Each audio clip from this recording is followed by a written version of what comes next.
Hi hello, എൻ്റെ ഒരു പുതിയൊരു വീഡിയോയിലേക്ക് എല്ലാ കൂട്ടുകാർക്കും നമസ്കാരം കേട്ടോ. ഇപ്പോൾ ഇൻസ്റ്റാഗ്രാം ഫുള്ളും നിരങ്ങി നിലവാളിച്ചാടി നടക്കുന്ന ഒരു ഏച്ചിനെ ഏട്ടനെ കുറിച്ചിട്ടുള്ളൊരു വീഡിയോ ഞാൻ യൂട്യൂബിൽ കാണാനിടയായി.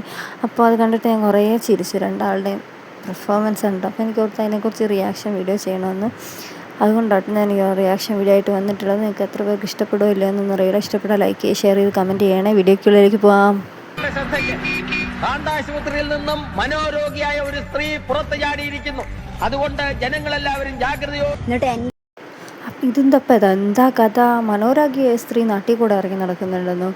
എന്നാൽ അത് ഏത് പെണ്ണുങ്ങളാണെന്നൊന്നും അറിയണമല്ലോ. മനോരോഗിയായിട്ടുള്ളവരെ എന്തായാലും ഇവിടെയല്ലേ പാർപ്പിക്കേണ്ടത്? കുഞ്ഞു പതിയെ നോക്കുന്നത്. പണിക്ക് പോയിട്ടാണ് എന്നെ നോക്കുന്നത്. ചോദിച്ചല്ലോ പണിക്ക് പോയിക്കൂടെയെന്ന്. എന്തോ കുഴപ്പമുണ്ടല്ലോ. പോയിട്ട് എന്നെ പൊഞ്ഞു പതിയെ നോക്കണം. കാക്കയ്ക്ക് പരുന്തിന് കൊടുക്കാണ്ട്. മനസ്സിലായോ?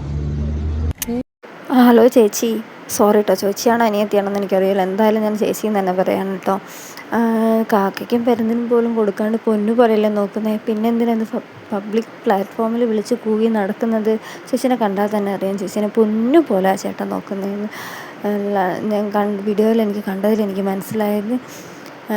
പിന്നെ എല്ലാ ഭർത്താക്കന്മാരും ഭാര്യമാരെ പണിക്ക് വിട്ടിട്ടല്ലല്ലോ ജീവിക്കുക. ഒന്നെങ്കിൽ രണ്ടാൾ ഒരുമിച്ച് പണിക്ക് പോകും, ജോലിക്ക് പോയി കുടുംബം മുന്നോട്ട് നല്ല രീതിക്ക് കൊണ്ടുപോകും. ഇല്ലെങ്കിൽ പിന്നെ ഒരാൾ ഭർത്താവ് പണിക്ക് പോയിട്ട് ഭാര്യേനെ രാജ്ഞി പോലെ നോക്കും. അങ്ങനെയല്ല പതിവ്. ഇത്ര കാര്യമാക്കി നിങ്ങൾ വീഡിയോയിൽ പറയേണ്ട കാര്യമില്ലല്ലോ. എങ്ങനെ നോക്കണം എന്ന് എനിക്കറിയാം. മനസ്സിലായ? ചങ്കൂറ്റുണ്ടാ എന്റെ നെഞ്ചത്ത്. ചേട്ടന് ചങ്കൂറ്റം ഉണ്ടെന്ന് പറയാം. ഏതൊരാണായി പറഞ്ഞവനും നെഞ്ചത്ത് ചങ്കൂറ്റം ഉണ്ടാവും. ചങ്കൂറ്റുള്ളവൻ മാത്രമേ കല്യാണത്തിന് നിൽക്കൂ.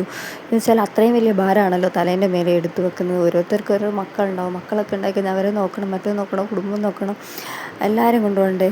അപ്പോൾ പിന്നെ എല്ലാവരും അങ്ങനെ തന്നെ ആയിക്കോട്ടെ ചേട്ടാ, ജീവിക്കുക.